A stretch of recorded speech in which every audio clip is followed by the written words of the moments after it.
le voyageur insaisissable. Célibataire et voyageur, ou l'art de l'évasion émotionnelle. Je suis Cindy, je suis Love Coach, j'adore voyager, mais je vais vous parler aujourd'hui de cette illusion du célibataire voyageur. La quête du voyage et du voyageur. Souvent, quand on est célibataire, on a cette flexibilité, et notamment si on a entre 35 et 55 ans, qu'on a une brillante carrière, qu'on a déjà bien réussi sa vie, et puis qu'on a une stabilité financière, on adore voyager et profiter de changer d'horizon. On comble finalement un certain vide avec cette abondance de paysages, de voyages, d'émotions au travers des voyages et de rencontres à travers les voyages. Mais le fait de bouger en permanence va nous désancrer, nous désincarner et peut-être par moments nous empêcher de créer des liens profonds, véritables, authentiques, puissants. Et là, on peut se demander si le fait de voyager constamment et d'avoir ce besoin ou de ressentir que quand on reste à un endroit, on finit par se sentir mal à l'aise d'être toujours au même endroit, peut-être qu'on a l'impression que si on reste trop longtemps au même endroit, c'est un peu comme prendre racine.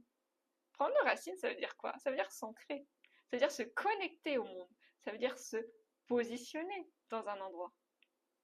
Or, ça peut être effrayant, parce que ça veut dire aussi être lié à un endroit. Et si on a déjà peur de se lier à quelqu'un, on a peut-être peur aussi de se lier à un endroit précis. Et c'est un peu la même quête. Quand on bouge tout le temps, quand on est tout le temps à gauche, à droite, on se disperse, on se dilue dans le monde, sans réellement s'ancrer, réellement, et se connecter de façon physique à un endroit géographique. Donc le point 1, voyager pour fuir. L'évasion émotionnelle. On voyage, on remplit notre quotidien par cette envie d'évasion et ça nous permet d'échapper à une certaine monotonie de la vie quotidienne et de la routine. Alors certes, du coup, on est tout le temps chahuté, chamboulé et ça a quelque chose d'enivrant, d'exaltant. Mais on peut retrouver aussi cette exaltation dans des liens plus profonds. Et pour ça, il va falloir peut-être s'ancrer un peu plus à un endroit et sacrifier une partie peut-être de cette liberté géographique pour s'attacher à un endroit et à quelqu'un. Alors l'avantage aussi, c'est que si vous rencontrez quelqu'un qui est comme vous allez pouvoir voyager tout en étant toujours chez vous, parce que le lien et l'ancrage sera dans le cœur de l'autre personne avec qui potentiellement vous allez pouvoir voyager et partager tous ces couchers de soleil ensemble. C'est tout ce que je vous souhaite, rencontrer ce partenaire, le ou la bonne partenaire avec qui vous avez les mêmes envies, les mêmes aspirations. Parce que là, quand on parle d'ancrage, l'ancrage il se fera pas dans un endroit géographique, il se fera avec la connexion à l'autre, dans le cœur de l'autre. Donc votre place, elle sera peut-être dans son cœur et vice-versa. Pas besoin d'avoir une adresse fixe. Donc le voyage, c'est un peu comme une fuite en avant. Ce besoin d'exaltation et de connexion à l'univers, ça ne remplace pas une connexion profonde à un être humain ou à plusieurs êtres humains. Parce que quand on bouge tout le temps, on s'engage jamais réellement dans un endroit. On ne s'engage pas à rester à un endroit. En tout cas, si on s'y engage, c'est que de façon temporaire. C'est un peu toujours le jeu de l'évasion. Et c'est devenu un sport de haut niveau, puisqu'on est toujours là à regarder, on arrive à un endroit, on commence à regarder déjà quel sera le prochain. On ne prend pas le temps de vivre l'instant présent avec les personnes qui nous entourent.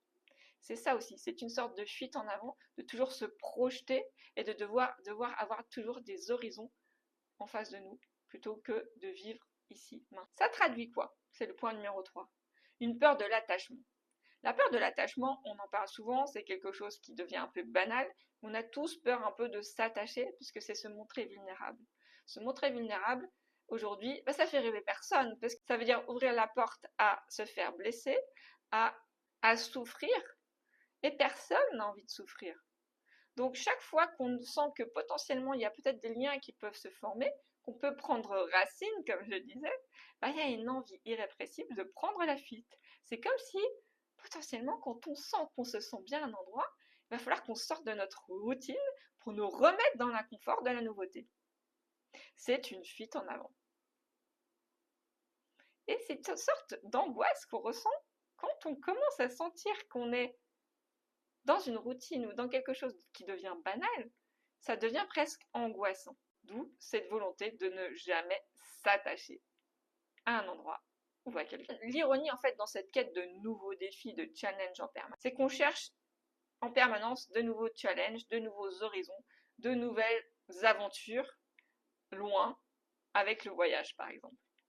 Et puis on a l'impression que parce qu'on va poster des super couchers de soleil sur Insta, ça va devenir quelque chose d'extraordinaire et qu'on va passer pour une personne que tout le monde va admirer et dont tout le monde aura envie de partager le quotidien. Sauf que finalement, ce coucher de soleil, vous l'avez peut-être partagé avec des milliers d'abonnés sur Insta, YouTube ou autres, ou sur les réseaux sociaux, mais vous étiez tout seul à le regarder. Et c'est là où justement cet attachement, il est superficiel sur les réseaux, sur les écrans.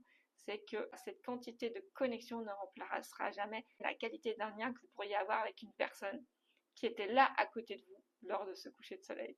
Il n'y aura peut-être pas de photos pour ça, mais il y aura des sentiments, des émotions qui seront imprimées à l'intérieur de votre cerveau, de vous, de votre cœur.